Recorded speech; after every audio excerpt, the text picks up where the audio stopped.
You agree that if you don't change your guess, it's always 1 out of 3, right? Do you agree with that? It's always 1 out of 3 if you don't change your guess. It doesn't matter if I dance a jig or whatever. It's always 1 out of 3. Now, here's the thing. If I put the money behind here and I choose the door, if I choose the door, what's the chance? What's the chance I will choose the door at the beginning? It's 1 out of 3. We already agreed that, right? No matter what happens, if I change my guess, you will always get it wrong. Do you agree? If you choose it. So at the beginning, you have a 1 out of 3 chance of getting it. If you change your guess, it turns into 2/3 of a chance. Let me pause this for a second. So let's look at it the other way. What's 2 out of 3 represents your initial chance of getting the wrong door, right? But if I choose the wrong door and then open it, what does changing do? You always get it right. If you initially choose the wrong door and then you change your guess, you're always going to be right. What's your initial chance? Exactly. What's your initial chance of getting it wrong? 2 out of 3, right? Which is actually your chance of getting it right. If you always choose. Your initial chance of getting it right is 1 out of 3. And if you change when you get it right, you always get it wrong. So if you always change, if you always change, what's your chance of getting it wrong? 1 out of 3. If you change, what's your initial chance of getting it wrong? Well, 2 out of 3, right? But if I open a door and then you change, you're always going to get it right. You're always going to get it right. Does that kind of make sense? So changing it flips it around. By changing the door, it changes all your wrong guesses into right guesses, and it changes all your right guesses into wrong guesses. And in this case, your initial chance of getting it right is 1 out of 3. So it changes into 1 out of 3 of not getting it, and it changes 2 out of 3 into 2 out of 3 chance of getting it. Important, everybody. Our analysis here showed that if you change your guess, you double your chances of winning, right? You go from a 1 in 3 chance of winning to a 2 in 3 chance of winning. So you double. So we'd like to answer the 4 doors question the same way, which is if you keep your guess, you already know the first one. If you keep your guess the way it is, what's your chance of winning? 1 out of 4 for no change, right? No change. So the question is, what's your chance of winning if you always change? Well, you have to think about it, okay? What's your chance of winning if you always change, right? Maybe it's 1/2, maybe it's not. And then the real question happens is this. What happens if there are n doors? Do you understand what I mean? A general equation. So if there are 3 doors, it was 1/3, 2/3, right? If there are 4 doors, what are the fractions, right? If there are n doors, what is the fraction? That's what you can think about, okay? It gets much more complicated. What the odds of an event were happening? It's a different fraction. What is odds? It was in the video, so let's talk about it. Can someone remember? What's the odds of number of favorable, excuse me, yes. Number of favorable outcomes to the what? Number of unfavorable outcomes. Correct. So for example, on the quiz I gave you, there was, 4 white socks and 3 black socks, right? Oh, so it's like a ratio. It's a ratio. So for example, if I asked you the odds of pulling out a white sock would be 4 to 3.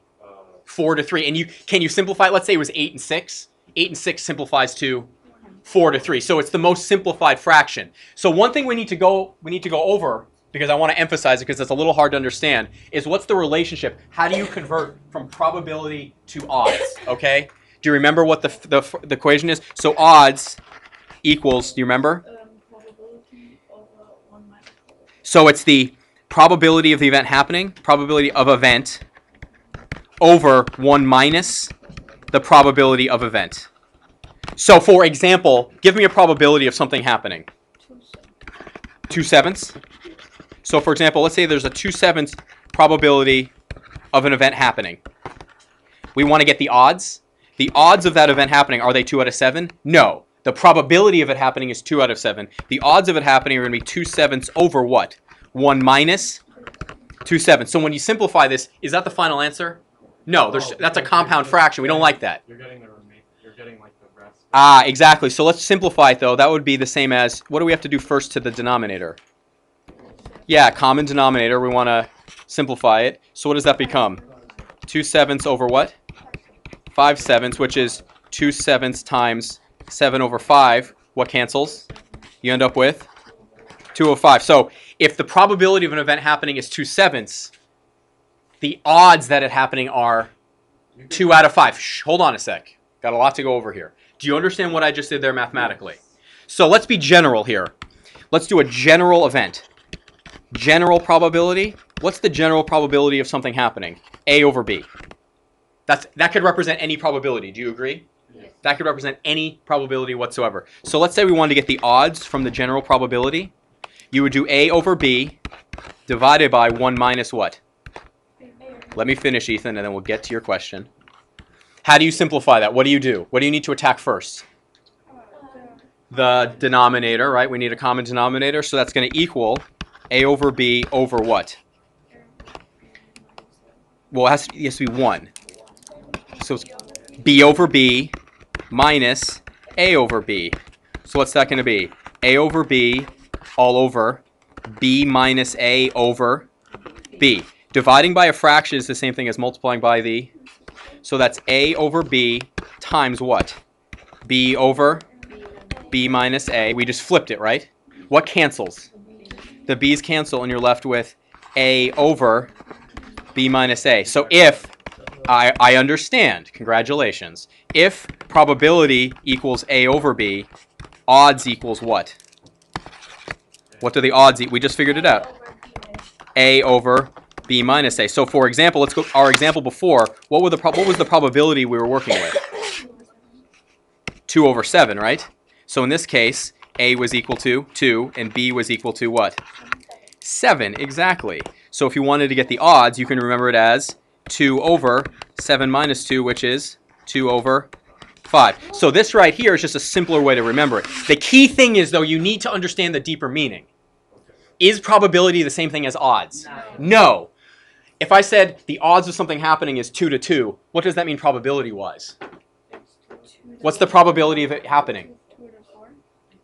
50%, 2 out of 4, exactly. So if I see something as a 1-to-1 chance of happening, that means it's a 50%. You hear it all the time. You hear 50-50, right? That means 50-50. That's the odds. What's the probability if something is 50-50 odds? 50%. Do you understand? Odds and probability are not the same thing. You hear them done differently. If the first number is bigger than the second number, it's better than 50%. 4 to 3? 4 to 3 odds. Is that better or less than 50% chance of happening? That's better because there's 4 ways for it to work and 3 ways for it not to work. 52. Okay. Let's make it more fun.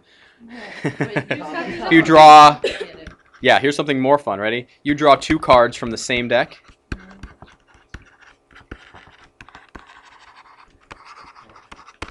What's the chance of drawing 2 aces? It's 4 out of 52, right? The second time you choose, how many cards are in the deck now? 51. How many aces are in it? 3.